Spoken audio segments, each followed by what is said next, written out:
I'd like to begin with a thank you to Ranjini. Yes. The more I learn to experience from other people's stories, the more I realize how little we know individually, right? So my gratitude to the organizers for having me here, giving me this opportunity to engage with all of you. And frankly, I'm at a loss of words because that was such a personally overwhelming session because it just reiterates that inclusion is so organic, so needed, and a lot of us are in such a hurry to just get on with life and do our work, and we don't really take a pause for inclusion. So my spiel today, I was asked if I have a presentation. I don't. But I will try to leave you with 5 points that should ideally encourage you to think more proactively about inclusion. There will be a bit of interaction because I get bored of my own voice, and I would like you all to speak when I throw some questions at all of you, especially people at the back. I love backbenchers. I've been one myself for a large part of my education, so hope to hear from all of you. So thank you for the introduction. I have spent several years in media and I've been a crossover to the corporate side. But something that I think stuck with me through my life, if the generation in this room looks adequately mixed, but if you know Mahashweta Devi's book called Kyun Kyun Ladki, I was that kyun kyun ladki because I had a kyun for everything. I would ask why. सो जाओ कल school है क्यों frock पहनो तुम लड़की हो क्यों okay हम ब्राह्मण हैं हम बिना नहा के इधर इस रूम में नहीं घुसते क्यों so I organically was that problematic child that kept asking kyun, and I think that in a way drew a thread in my career where whether I was in media or on the corporate side or now in a role that's looking at diversity as a subject, I still ask kyun. I think it's very, very important for us to not ask and question the status quo. And that's the point I want to start with. Okay, some questions for you. Easy questions, general knowledge. First person to scale Mount Everest.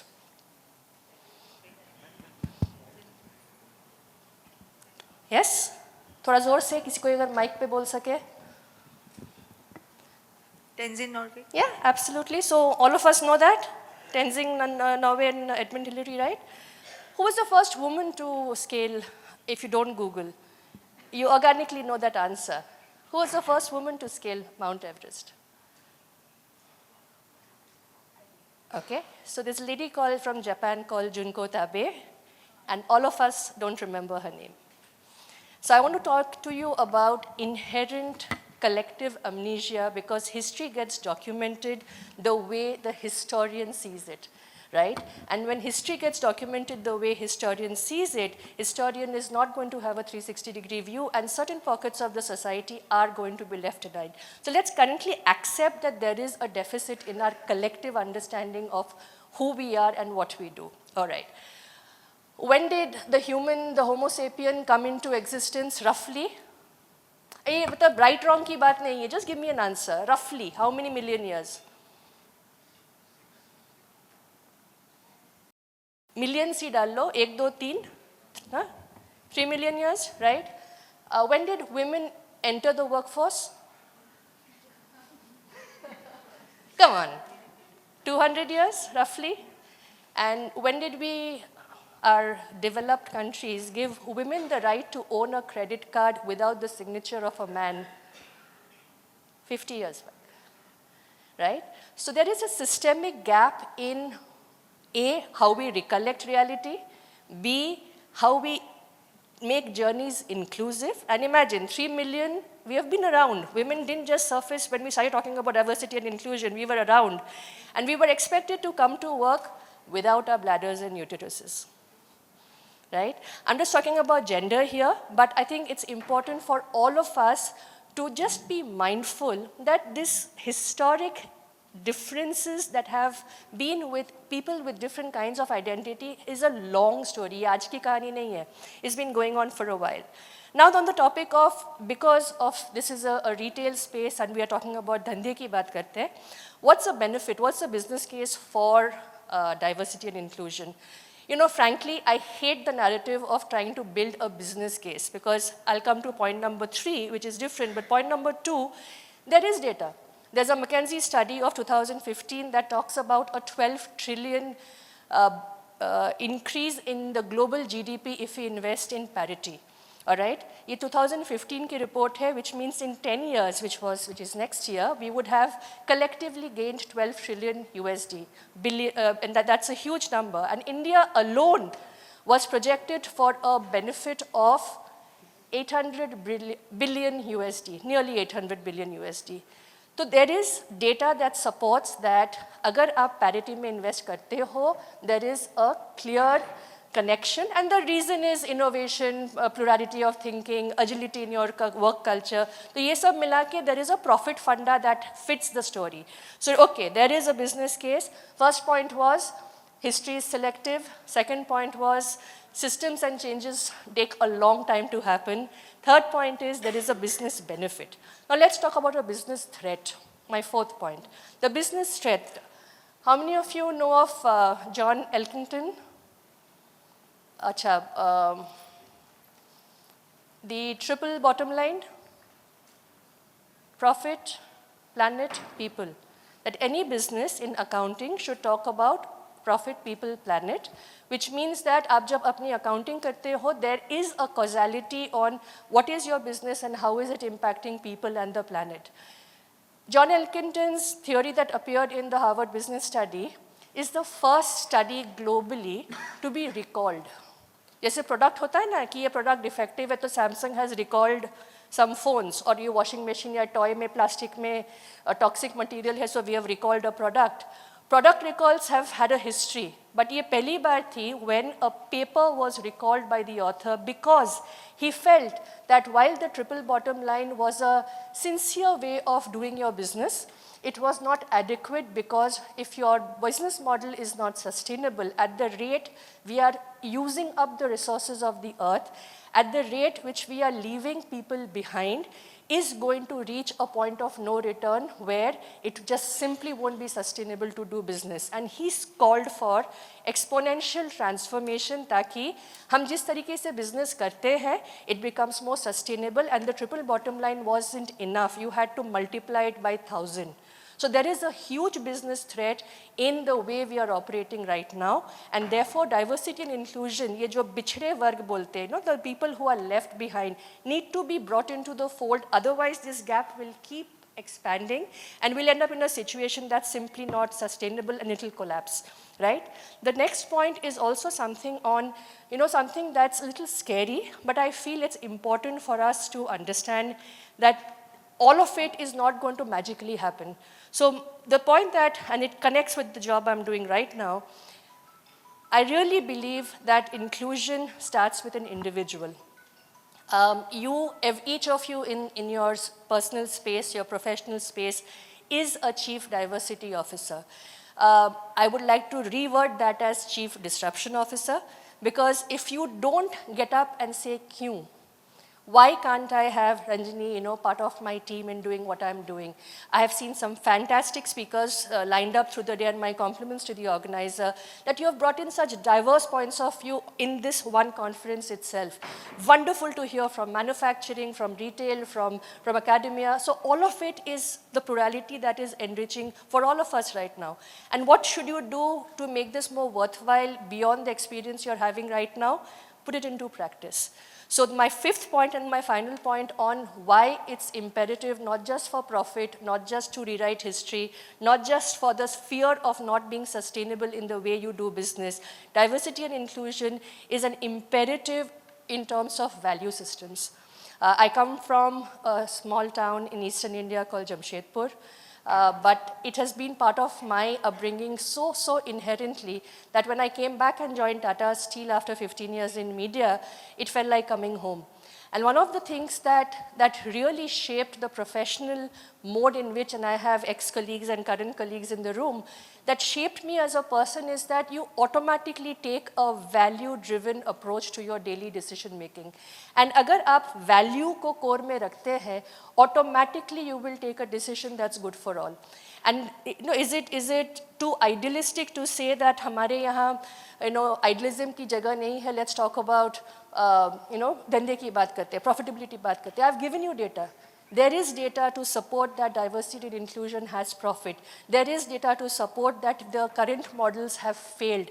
There is, I would like to call it a data, but a lot of people might debate. But during COVID, you might remember that the few countries that managed to hit COVID with a balanced approach and minimize the fatalities were led by women. It's a coincidence? Maybe not.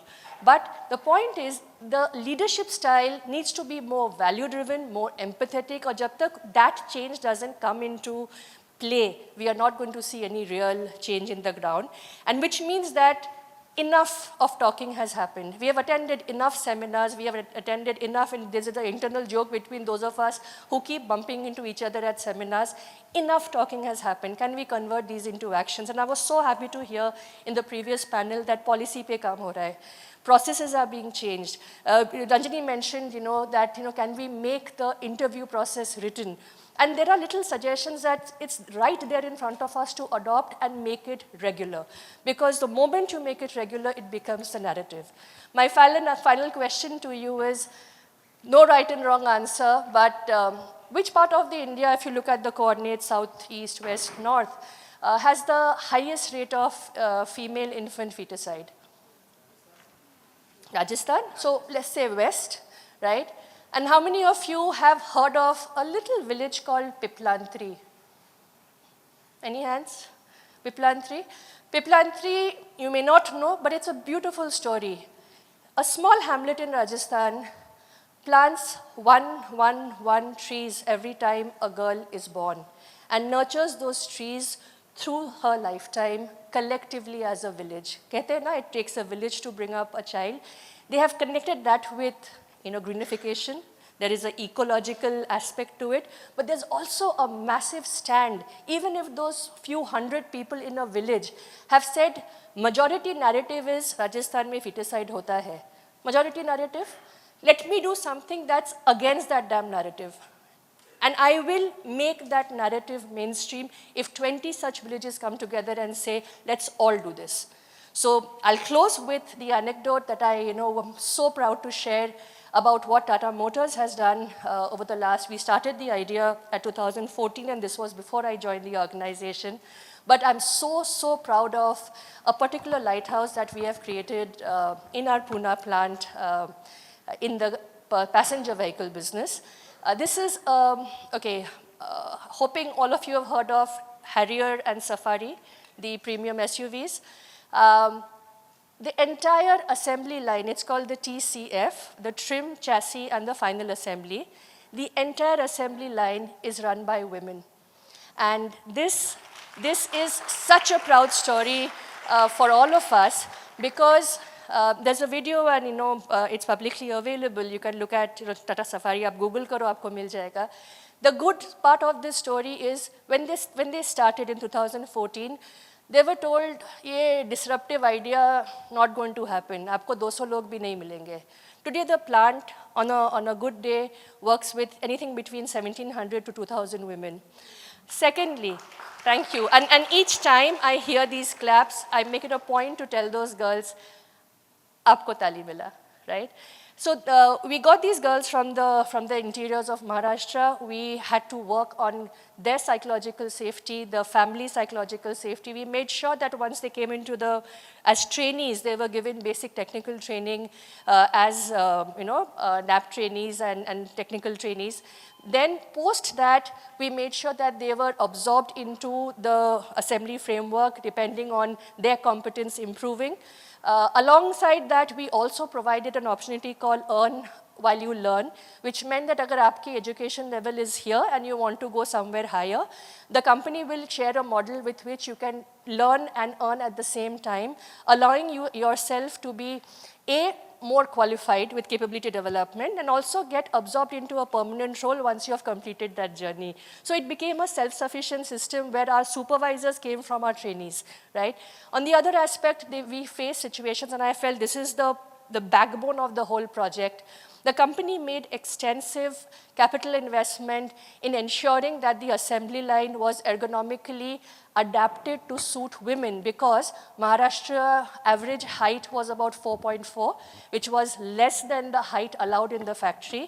Their body weight was sub 40, which was again a problem because the policy doesn't allow for a certain body weight to work in the plants. So what the company did was they raised planks, they brought in semi-automation, they invested in capital investments, because if you don't support the environment to be conducive to the marginalized community you're trying to bring in, if you don't give accessibility to maybe a person with disability you're bringing in, your job is only half done. So infra support, policy support is the second part. And the third part, of course, is the psychological safety. So we ran programs across the organization in sensitizing managers on how to be better sensitive managers, and we run a program called Wonderful Conversations, which questions unconscious bias, which encourages allyship, which also brings in a larger ownership on individuals to create a larger cultural system in the organization. So like this, with a multi-pronged approach, we managed to bring in a pilot. I will not call it a fantastic achievement. It was a pilot that we did in Pune, which in hindsight was successful, but knowing the Tata Group of companies, they didn't even talk about it. Till the Tata Group HR came in and made a film on it, and that's a film you see online, right? That's a kind of humility the brand brings to the narrative. But I personally feel it's very important to have this discussion, know the challenges, and also learn from each other. Because unless we do that, this journey is not going to be as fast as we need it to be to rewrite the history we have been told, right? So the point is, finally, in conclusion, I hope you're doing good on time. We are looking at a historic problem here, as old as billions of years, right? So looking at a historic problem. We're looking at a systemic problem because changes haven't been made, policies haven't been made at the pace they should have been for anybody who's a minority community. The third point is there is a business merit in including parity. So that's a strong point. Go back to your offices, go back to your bosses and tell them that. There is a sustainability issue if you don't change your frameworks now. And last but not the least, it's a value-driven approach. Because when people ask me, and I face it in the course of my joys, कि अमृता जी, ये सब तो ठीक चल रहा है, what's the need of this DI? And when I have to answer this question, the only thing I say, and I hope all of you will say it, ये स्वाभाविक है. This is normal. If there's a 49-51% ratio in the society outside, why are we struggling with 10% in the workspace? Let's ask ourselves that and say, kyun? Kyun, kyun, kyun? So thank you so much for your time. And really appreciate being a part of this event. And I have made a few points. My request is, please take that back to your organizations and be that person who says kyun and kyun nahi and get those changes done. Thank you so much.